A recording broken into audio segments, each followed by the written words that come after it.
Thomas was 11 years old, full of energy and imagination.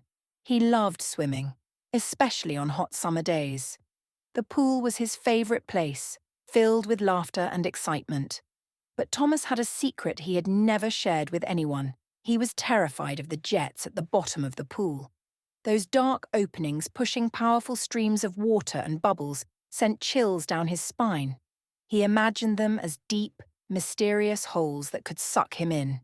Every time he approached the jets, his heart would race, and he would quickly swim away, keeping his distance.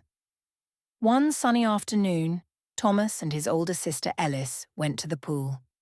The air was filled with the scent of sunscreen, and children splashed around happily.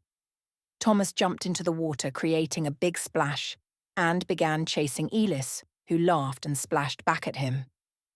As they were playing, Elis suddenly stopped, touching her ear in shock. "Oh no," she cried out, panic evident on her face. "My earring!" It must have fallen into the pool. Thomas stopped swimming and watched helplessly as Elis frantically searched around.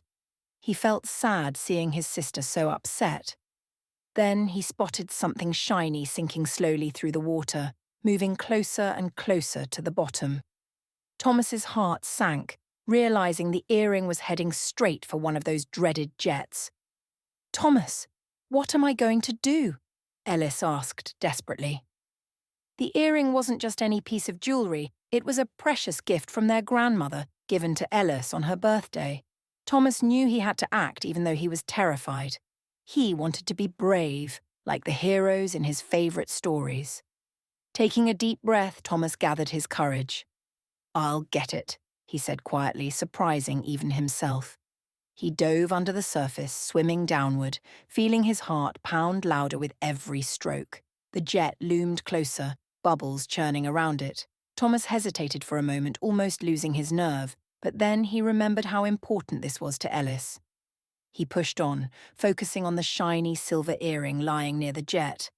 Finally reaching the bottom, Thomas stretched out his hand quickly and grasped the earring firmly. He glanced briefly at the jet, noticing for the first time it didn't seem as threatening as he imagined. It was just a harmless piece of pool equipment, metal and bubbles, nothing sinister.